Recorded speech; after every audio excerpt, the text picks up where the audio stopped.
Hello, जय जोहार दोस्तों, नमस्कार। स्वागत है आपका यूट्यूब चैनल जयस एजुकेशन पॉइंट पर। दोस्तों, ये हमारे चैनल की दूसरी वीडियो है। अगर आपने हमारी अगर आपने हमारी पहली वीडियो नहीं देखी है तो प्लीज़ उसे ज़रूर देखें। उसमें हमने गणित में गणित गणित का बेस, जोड़ के नियम को जोड़ के नियम को बहुत ही बहुत ही ज़बरदस्त बेसिक तरीके से कॉन्सेप्ट क्लियर के साथ समझाया है। तो एक बार हमारे पहले वीडियो को ज़रूर देखें। आज हम इस वीडियो को आज की क्लास को शुरू करने से पहले एक मोटिवेशन कोट कोट के साथ स्टार्ट करते हैं। आज का मोटिवेशन कोट है, न संघर्ष न तकलीफ तो क्या खाक मजा जीने में। न संघर्ष न तकलीफ तो क्या खाक मजा जीने में। बड़े बड़े तूफान थम जाते हैं जब आग लगी हो सीने में। तो मेरे भाई और बहनों, किसी भी चीज़ को, किसी भी सफलता को प्राप्त करने के लिए आग होनी चाहिए, जज्बा होना चाहिए, मेहनती होना बहुत ज़रूरी है। हमें मेहनत तो करनी पड़ेगी, बिना मेहनत के कुछ नहीं होने वाला। आइए दोस्तों, शुरू करते हैं आज की क्लास में हम मध्य प्रदेश का सामान्य ज्ञान पढ़ने वाले हैं। तो आइए शुरू करते हैं। आज का पहला क्वेश्चन है, मध्य प्रदेश का देश में कौन सा स्थान है। थोड़ा सा मिसप्रिंट है, इसको यहाँ लिख लीजिए क्षेत्रफल की दृष्टि से। किसकी दृष्टि से? क्षेत्रफल की दृष्टि से मध्य प्रदेश का देश में कौन सा स्थान है। तो मेरे भाई और बहनों, कौन सा स्थान है? दूसरा। और पहला किसका है? राजस्थान। किसका है? राजस्थान। और दूसरे नंबर पे अपना मध्य प्रदेश यानी कि एमपी। आगे बढ़ते हैं। नेक्स्ट क्वेश्चन है, विद्युत अनुसंधान केंद्र कहाँ है। तो कहाँ पर है? भोपाल में। कहाँ पर है? भोपाल। आगे बढ़ते हैं। नेक्स्ट क्वेश्चन है, मध्य प्रदेश में सर्वाधिक निर्भरता किस ऊर्जा साधन पर की जाती है। मतलब किस ऊर्जा साधन पर है। तो कौन सा सही आंसर है? ताप विद्युत। कौन सा है? ताप विद्युत। आगे बढ़ते हैं। अगला क्वेश्चन है, राजघाट वृहत विद्युत परियोजना किस नदी पर बनाई गई है। कौन सी नदी है? पहला ऑप्शन है धसान नदी, सिंध नदी, बेतवा नदी और काली सिंध नदी।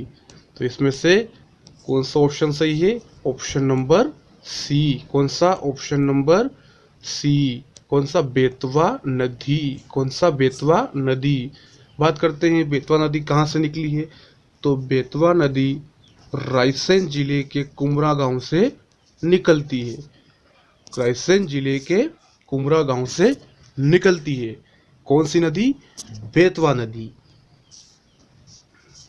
आगे बढ़ते हैं। अगर अगर पूछ लिया जाए कि काली सिंध नदी कहाँ से निकलती है, तो देवास के बागली गांव से। कहाँ से निकलती है? देवास के बागली गांव से। कौन सी नदी? काली सिंध नदी। नेक्स्ट आगे बढ़ते हैं। अगला सवाल है, निम्नलिखित में से किस स्थान पर जल विद्युत उत्पन्न नहीं की जा सकती। वो कौन सा स्थान है जहां पर जल के माध्यम से, जल के द्वारा विद्युत उत्पन्न नहीं की जा सकती। Option A Nepanagar, option B Pench, option C Gandhi Sagar, option D Jawahar Sagar. तो इसका राइट आंसर कौन सा है? इसका राइट आंसर है नेपानगर। कहाँ पर है? ये बुरहानपुर में है। ये क्षेत्र कहाँ पड़ता है? बुरहानपुर जिले के अंडर में पड़ता है। और बुरहानपुर में चांदनी ताप ताप ताप विद्युत केंद्र भी है, जिसकी शुरुआत 1905 में हुई थी, जो कि कहाँ पर है? बुरहानपुर में। तो यहाँ इस क्वेश्चन में पूछा गया है कि जल विद्युत उत्पन्न नहीं की जा सकती।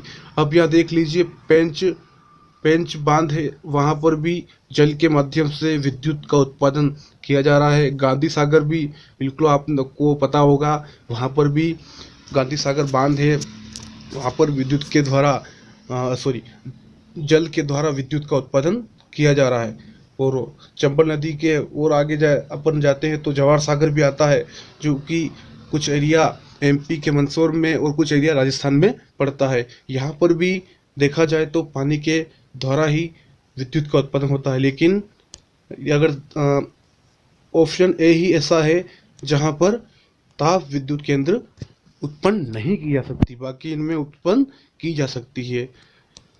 चलते हैं आगे अगले क्वेश्चन की ओर। अगला क्वेश्चन हमारा है, भारत में सबसे अधिक विश्वविद्यालय किस प्रदेश में हैं? Option A Maharashtra, option B Uttar Pradesh, option C Punjab, option D Rajasthan. तो इसमें सही ऑप्शन कौन सा होगा? उत्तर प्रदेश। कौन? उत्तर प्रदेश। उत्तर प्रदेश के मुख्यमंत्री योगी आदित्यनाथ। कौन? योगी आदित्यनाथ। अगर बात की जाए राज्यपाल की, कौन है? आनंदीबेन पटेल, जो कि पहले मध्य प्रदेश में भी राज्यपाल रह चुकी है और अभी वर्तमान में भी अतिरिक्त कार्य आनंदीबेन पटेल ही को ही दिया गया है राज्यपाल में।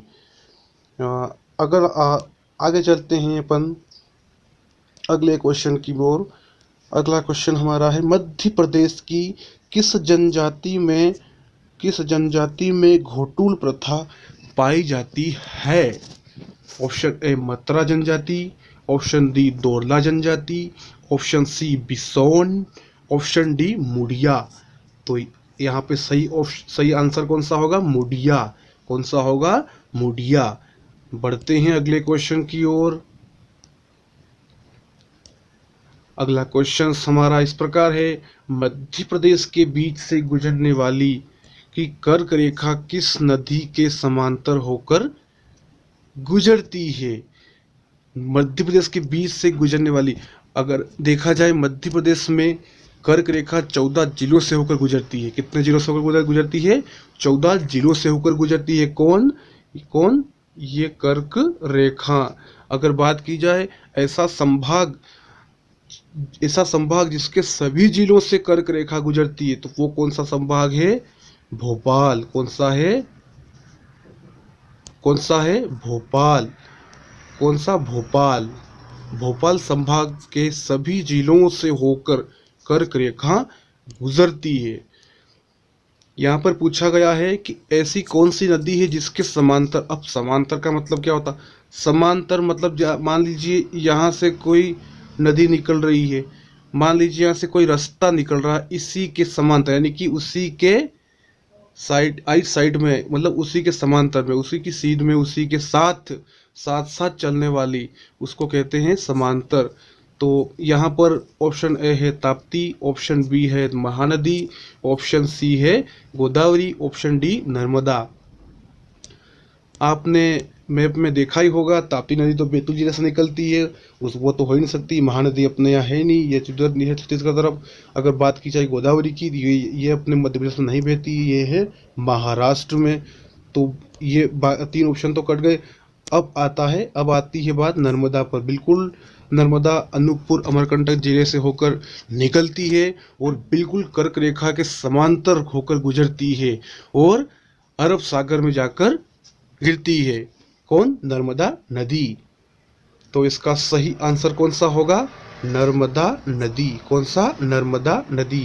बढ़ते हैं अगले क्वेश्चंस की ओर। अगला क्वेश्चन हमारा है, मध्य प्रदेश का सर्वप्रथम पूर्ण साक्षर जिला, पूर्ण मतलब पूर्ण रूप से साक्षर जिला कौन सा है? Option A Jabalpur, option B Vidisha, option C Indore, option D Ratlam. एक क्वेश्चन और होता है जिसमें कहा जाता है कि सबसे अधिक साक्षरता वाला जिला, सबसे अधिक साक्षरता वाला जिला मतलब अन्य जिलों से ज़्यादा उनकी साक्षरता होती है, लेकिन यहाँ पे क्या पूर्ण साक्षर, यानी कि मतलब जितने भी लोग हैं वो पूर्ण साक्षर है। मतलब क्या है? पूर्ण, पूरे पढ़े लिखे हैं, मतलब सभी लोग पढ़े लिखे हैं यहाँ पर। उसको तो वो जिला कौन सा है, तो यहाँ पे क्या कौन सा होगा, इंदौर। कौन सा, इंदौर। अगर इंदौर देखा जाए तो कौन सी राजधानी है, खेल खेल की राजधानी भी है इंदौर। मध्य प्रदेश की खेल की राजधानी इंदौर। और इंदौर एक ऐसा क्षेत्र है यहाँ जहाँ पर आईआईटी और आईआईएम कॉलेज है।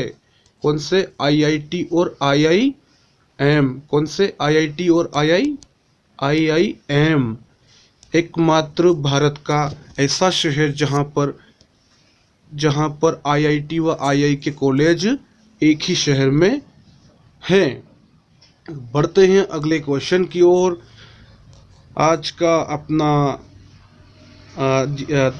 अगला क्वेश्चन ये है, मध्य प्रदेश के किस नगर से होकर कर्क रेखा गुजरती है। मध्य प्रदेश के किस नगर से होकर कर्क रेखा गुजरती है। अब बात आई है कर्क रेखा पर। अभी अभी ही थोड़ी देर पहले मैंने कहा था कि कर्क रेखा भोपाल ऐसा संभाग है जिसमें भोपाल संभाग के सभी जिलों से होकर कर्क रेखा गुजरती है। तो यहाँ पर बिल्कुल पहला ही ऑप्शन दिया हुआ है Bhopal, option B Jabalpur, option C Khandwa, option D Dhar. अगर आपने थोड़ा सा भी अगर मैप को देखा होगा तो आपने देखा होगा कि इस प्रकार से होता है मैप। ये ये पूरा सही नहीं बन पाएगा, बट मैं थोड़ा सा खाली बता दे रहा हूँ कि किस प्रकार से। एज इट इज तो नहीं बना पाएंगे अपन, क्योंकि पर थोड़ा सा डायरेक्शन बता देता हूँ कि कौन सा जिला कहाँ पर। जैसे कि अपन देखते हैं कि भोपाल तो यहाँ पर है, और देखा जाए तो जबलपुर इस साइड है, और खंडवा इस साइड है, और धार यहाँ पर है। तो कर्क रेखा तो यहाँ से गुजर रही है, ये इस टाइप से। किस टाइप से गुजर रही है, इस टाइप से गुजर रही है। सॉरी, यहाँ एक मिनट, यहाँ से गुजर रही। तो भोपाल यहाँ पर है, तो भोपाल के जितने भी जिले हैं वो कर्क रेखा को टच करते हैं। तो बिल्कुल इसको ऑप्शन को देखते हुए भी अगर थोड़ा बहुत अपने को मैप का नॉलेज हो तो अपन इस पर राइट आंसर बिल्कुल लगा सकते हैं, क्योंकि जबलपुर, खंडवा, धार ऐसे जिले हैं जो कि मतलब बीच में सेंटर में है नहीं। ये सबसे नीचे दक्षिण की ओर है, जबलपुर, खंडवा, धार। ये दक्षिण सीमा को टच नहीं करते, बट दक्षिण की ओर ये देख मतलब है इनका डायरेक्शन। तो अपन सही आंसर कौन सा अपना, भोपाल। कौन सा है, भोपाल। भोपाल सही आंसर है, जो इसमें होकर कर्क रेखा गुजरती है। कर्क रेखा गुजरती है। दोस्तों आज की क्लास में हमने टोटल 10 क्वेश्चंस करे हैं। कोशिश पूरी करूँगा कि रोज डेली आपको एक वीडियो मैथ्स को लेकर और एक वीडियो आपको MPGK को लेकर रोज मिलेगा। तो अगर आप ज़िंदगी में बदलाव चाहते हैं या फिर कुछ सीखना ही चाहते हैं तो बिल्कुल मेरे साथियों JS एजुकेशन पॉइंट चैनल को सब्सक्राइब नहीं किया है तो अभी कर लीजिए, ताकि हमारे द्वारा बनाया गया वीडियो आप तक पहुंच पाए। और अगर आपको वीडियो पसंद आए तो साथियों लाइक करें, और अगर आपको अच्छा लगा है तो अपने दोस्तों में शेयर ज़रूर करें। आज के लिए इतना ही, मिलते हैं अगली वीडियो में। तब के लिए नमस्कार, जय जोहार, जय आदिवासी।